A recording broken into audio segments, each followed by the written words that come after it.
But I want to go now and I want to tie this back in because several weeks later, and we have talked about this on this program, Abdul Rahman al-Awlaki was also killed.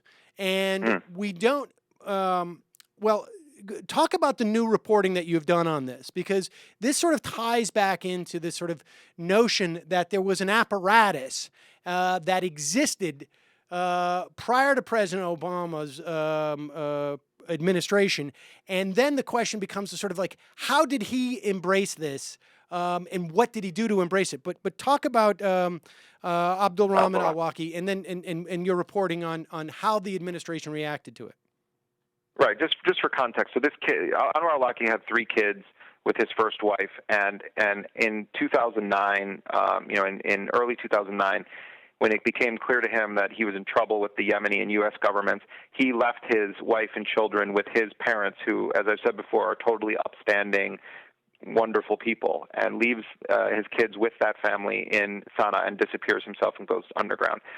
His kids are being raised by the grandparents and by their mother in their house, and Abdul Rahman was the oldest. He was born in Denver, Colorado in 1995, and he was a really sort of precocious kid. You know, he had this huge afro that his grandparents and mother were constantly telling him to cut, and he liked hip-hop music, and, his family gave me all of his Facebook posts, and, you see it's just a normal, run-of-the-mill, lanky, sort of funny, goofy kid.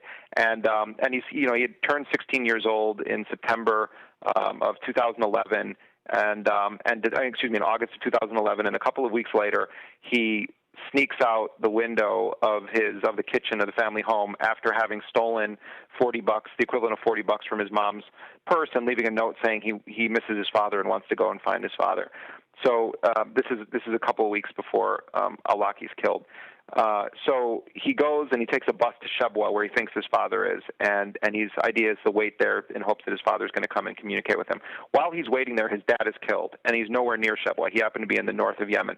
So Anwar al-Awlaki gets killed, and his son, is in this, the tribal lands at a time when there was an uprising in Yemen during the so-called Arab Spring against the U.S.-backed dictator there, and all the roads were closed, so he couldn't get on a bus to go back to Sana'a.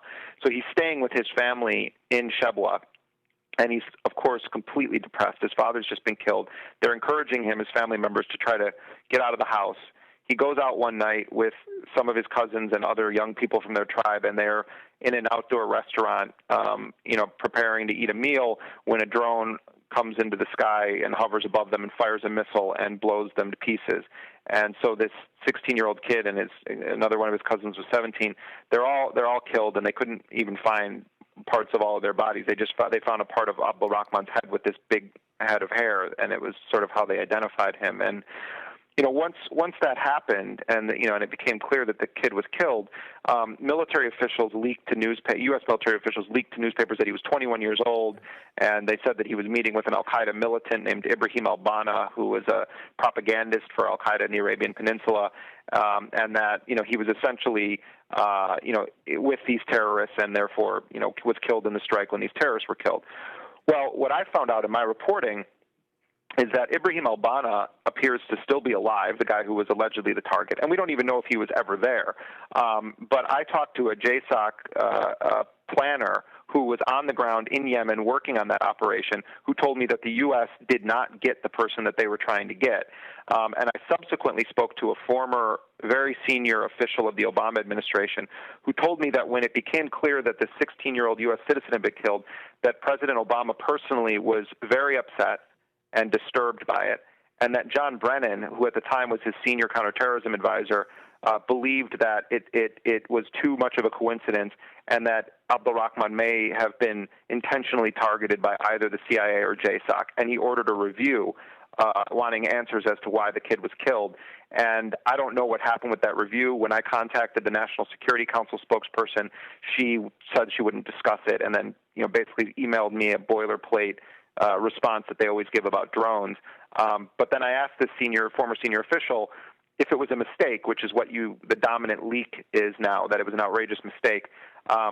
Why wouldn't you just say that? and give some explanation. Why keep the door open to people wondering whether or not you people intentionally killed this kid because his dad was a bad guy that we didn't like? And he said, well, look, we killed 3 American citizens in a 2-week period.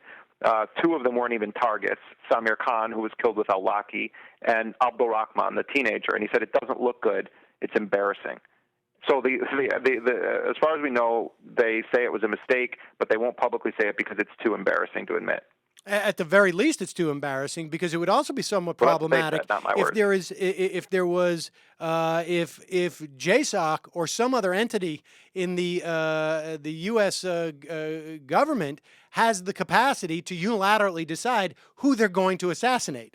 Would also be somewhat problematic. And I mean, this is the part that sort of comes back into this. That, I mean, on some level, there's a description here, and I want to be careful in the way that we frame this, because this in no way is, I want people to interpret this as some type of apology for President Obama. I mean, I had a conversation yesterday with Robert Greenwald, who's done this film on whistleblowers, and he talks about this sort of pre-existing national security apparatus that has been so wed to secrecy that this sort of is systemic in some way. But I mean, clearly President Obama came in with one notion of what he was going to do: end rendition. It hasn't ended. Close Guantanamo on some level. That's more of a sort of there's more transparent reasons why that didn't happen. But do you perceive this?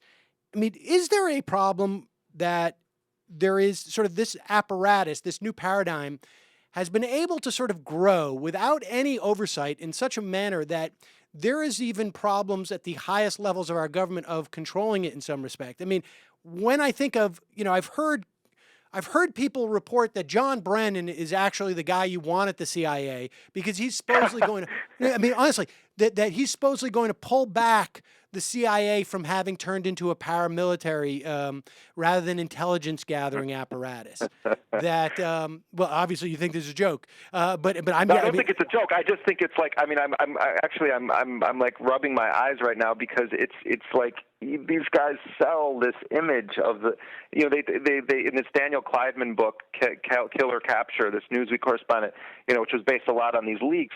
Brennan is compared to being a Franciscan priest this holy figure, and I mean, it's just nonsense. The whole thing is just, these guys established an expansion of a kill program where they meet on Tuesdays to decide who lives and dies around the world. I mean, it's like, just the notion that Brennan, who was the key seminal figure in expanding this stuff, is going to be the one to bring it under control. It's like, just fill in the blank of what mess of history you want to talk about. And so this notion that somehow that there was there is some desire in, I mean, because it seems to me that what Obama has done in many respects, and I know this isn't necessarily the focus of your book, but has done in many respects, is attempt to codify and sort of bring into some type of legal framework these systems that have been in place. And when you do that, you obviously give it sort of, you're nurturing it in some way, because then, well, all of a sudden it's legal now, and we can do this, whether it's NSA wiretapping, whether it's this kill list, which clearly predates their apparatus that they have built around it, right? I mean, there was probably... Yeah, I mean, let's have no illusion about this. I mean, Bush and Cheney were running Murder Inc., around the world. It's not like these guys weren't doing it. What's significant about it is that President Obama made all of these, he gave the perception, he encouraged the perception that he was going to sort of radically change the way that the U.S. did it. And you're getting to the heart of what I think is a very central thing to understand in all of this. They created this thing called the disposition matrix, where they essentially have like a computerized system that's going to determine who could feasibly be captured, who we need to kill, who's irreconcilable, who could be prosecuted in civilian court, who needs to be put into military commissions. Obama, because he is a very skilled constitutional law expert, is spending a lot of time and his political capital on this issue, trying to convince people that it's lawful. And what they're really doing, though, is ensuring that if Jeb Bush becomes president, or any number of insane people that are running, are going to seek the presidency on the Republican ticket, become president, they are going to be fully empowered, and it's going to be legitimized by the famed constitutional law expert, popular Democratic president. That, to me, is a real story that liberals should be concerned about. Definitely. I mean, this is, what we are doing now is sort of codifying this. I mean, it's one thing to say that, during the Bush administration, they didn't have kill list Tuesdays. It was just kill list whatever day. Just any day that ended in a Y was the kill day for them. Right. But now it seems to me then, and I think this is sort of across the board. I mean, Charlie Savage wrote a piece about, I guess it was like a small book about it that seemed to draw this distinction that the Obama administration seems determined to really just sort of create a legal framework for this and bring it under the auspices of it being legal. And of course, you massage what is legal. I mean, that's a very fluid thing. We see it in the context of just when or you don't or do Mirandize people in this country. Right. Well, look at all these people. Look at the response to the horrible bombings in Boston. All of these sort of militarized calls from Lindsey Graham and people, the Republicans. He should be treated as an enemy combatant. I mean, it's like the posse is running around with torches in the streets now, and it's. I mean, I really get nervous about how far across the line we'll go because of the politics of fear. And if we are going to start doing mob violence, and we want to start sending our own citizens to Guantanamo or whatever, and there are people that are legitimate players in the body politic of our country advocating for this that have actual bases of support, that's really disturbing. It's really disturbing, and I think it's going to change the fabric of our democracy if that becomes the dominant push from the Republican Party. And for that matter, it also makes the question of whether or not we should be basically sending around squads of mini armies that are sort of stoking the fires and sort of maintaining some level of destabilization in these smaller countries or in these regions around the world, so that there can be no sort of like grand response to U.S. hegemony. It makes that debate even that much more remote. Right. Yeah. No, I agree. And I mean, this whole thing with Rand Paul and his flip-flopping on whether drones should be used on U.S. soil and everything. I think that what happened with the Rand Paul filibuster, over John Brennan's nomination, was both sort of fascinating and important, and also just pure insanity.